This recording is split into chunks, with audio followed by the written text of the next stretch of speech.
Moving now to the linkages and preparation of the cash flow statement. This has three subsections. The first two are important. The second one, in fact, is extremely important and highly testable. The third subsection here is part of the learning objectives, but I would say relatively less important. Linkages of cash flow statements with income statement and balance sheet.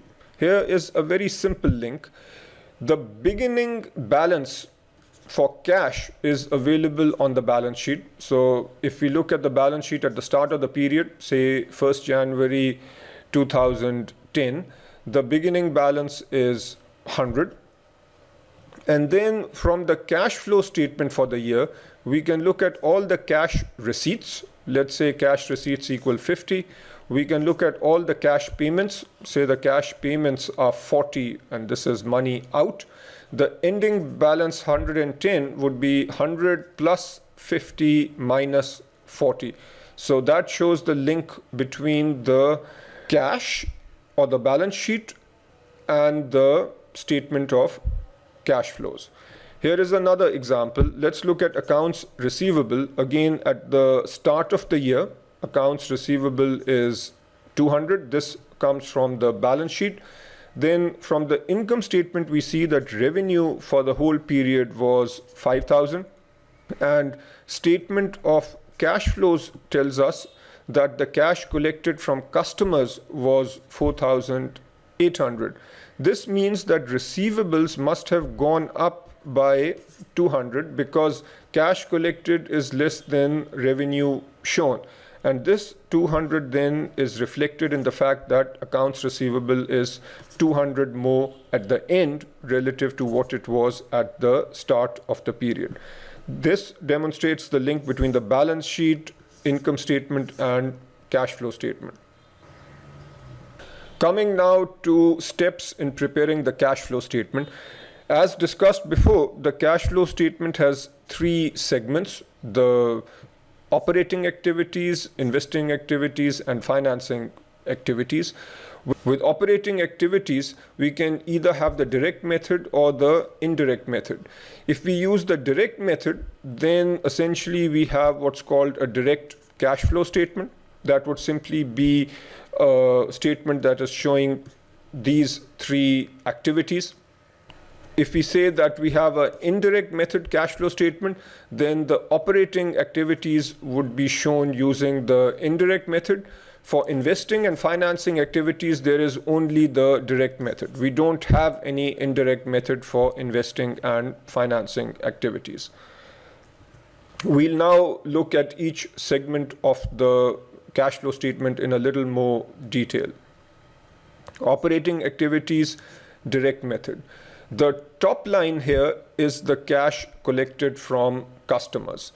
This can be computed quite easily. The starting point is revenue, which we get from the income statement.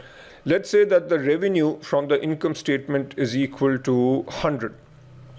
And then we look at the balance sheet and we look at how the accounts receivable has changed over the period. Let's say that accounts receivable increased from 20 to 25. The accounts receivable went up. This means that the cash collected from customers must be less than 100. In fact, the cash collected from customers is 95. How did we come up with this 95? This 95 is 100 minus the change in accounts receivable. The change in accounts receivable is the final value minus the beginning value, which is 5. So our simple formula for cash collected from customers is revenue from the income statement minus the change in accounts receivable. Sometimes you might see this expressed as increase in accounts receivable. Obviously, if in another period the accounts receivable goes down, then that would mean that the cash collected from customers is greater than revenue. Next, we look at cash paid to suppliers. The starting point here would be the cost of goods sold from the income statement. Say the cost of goods sold is 100. And here we actually need to look at two elements on the balance sheet. We need to look at how inventory has changed, and we also need to look at how accounts payable has changed. For simplicity, let's say initially that accounts payable does not change over the period. And let's say that inventory at the start of the period was 0, and end of the period inventory has gone up to 10. So what was the cash paid to suppliers? Notice with the COGS 100, we use the 100 as a starting point, so minus 100. If inventory goes up by 10, that means that we must have paid 10 to our suppliers. These are numbers, let's say, in dollars. So if inventory has gone from a value of 0 to a value of 10, then 10 must have been paid to suppliers. So that was 10 out. Out means out from the company. So we subtract 10. That means a total of 110 must have been paid to the suppliers. Now let's look at accounts payable. Earlier I said accounts payable doesn't change, but now let's say that accounts payable goes from 20 to 25. What does this mean? Accounts payable is going up. This means that we are actually holding cash back from our suppliers. An increase in accounts payable is to some extent like borrowing from your suppliers. So this will have a positive impact on cash. We are talking about an expense, so we already have minus 110 over here. Since accounts payable is going up, this is going to have a positive impact, so plus 5. The net effect is that cash paid to suppliers equals minus 100 minus 10, which is minus 110, plus 5, which is minus 105. I hope you are beginning to see a pattern over here. When an asset account such as accounts receivable goes up, that has a negative effect. So notice the negative number associated with a change in accounts receivable. Similarly, inventory, which is an asset, where this goes up, that has a negative impact on the cash flow. So we were already at minus 100 from the income statement. Inventory, which is an asset, goes up. We have a negative impact. When we are talking about the cash flow statement, very simplistically, we can think of two kinds of assets, cash and non-cash. When a non-cash asset such as accounts receivable or inventory goes up, that means there will be a negative impact on the cash situation. On the other hand, when a liability goes up, then that has a positive impact. Now, before I come to these other elements, I just want to summarize what I have been saying and help you memorize a shortcut. Then we will come back to these items. So when you are working on problems such as this, the first thing you do is determine whether the cash flow is income or an expense. So if we are talking about cash received from customers, we are starting with revenue, which is an income element. If we are talking about cost of goods sold, then we are dealing with an expense, so that would be a negative. You can think of income as a source or inflow and expense as a outflow. When there is an increase in an asset, this is going to have a negative impact on cash flow. So if asset goes up, this might be inventory, or this might be accounts receivable, or it might be any asset. If this is going up, that means that the impact on cash is negative. This is called a use of cash. A decrease in asset then will have the opposite impact. A decrease in accounts receivable, for example, will have a positive impact on cash flow. Similarly, a decrease in inventory will have a positive impact on cash flow. On the liability side, an increase in liability will have a positive impact on cash flow. So if accounts payable is going up, then that will have a positive impact on cash flow. If accounts payable is coming down, then that will have a negative impact. This can be generalized to other operating liabilities.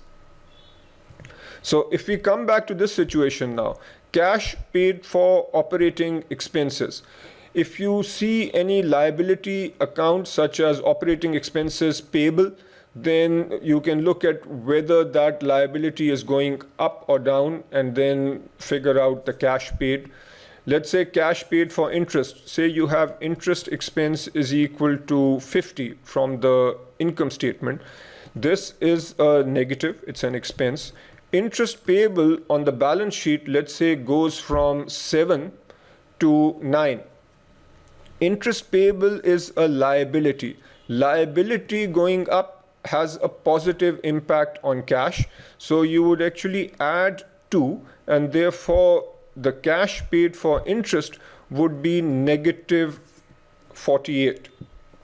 Hopefully this makes sense, because what I have just been talking about is extremely testable and highly likely to show up on your exam.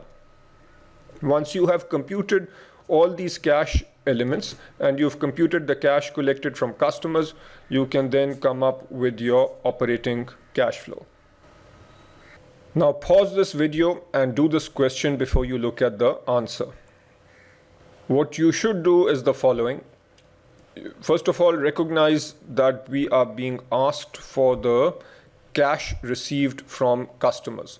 We start with revenue, which is 10 million. Expenses are 7.5 million. This information is not needed. Profit of 2.5 million is also not needed. But we are told that accounts receivable increased by 4 million. So the asset account went up. That will have a negative impact on cash. So we start with plus 10. There is a negative impact of 4. So the cash collected from customers must be 10 minus 4, which is 6. Let us take a look at this example now. An analyst collects the following information, and you are supposed to calculate how much cash is paid to suppliers. Try to come up with an answer before looking at the solution. Here is what you need to do. Recognize, first of all, that the cost of goods sold is 150,000. This is an expense, so put a negative. Then you see an increase in inventory. Inventory is an asset. Asset is going up by 8,000. That means that there is a negative impact on cash. So you put minus 8,000. There is an increase in accounts payable. Liability, which is going up. Liability going up has a positive impact on cash. So you add 12,000, and what you should end up with is minus 146,000. So the cash paid to suppliers is 146,000.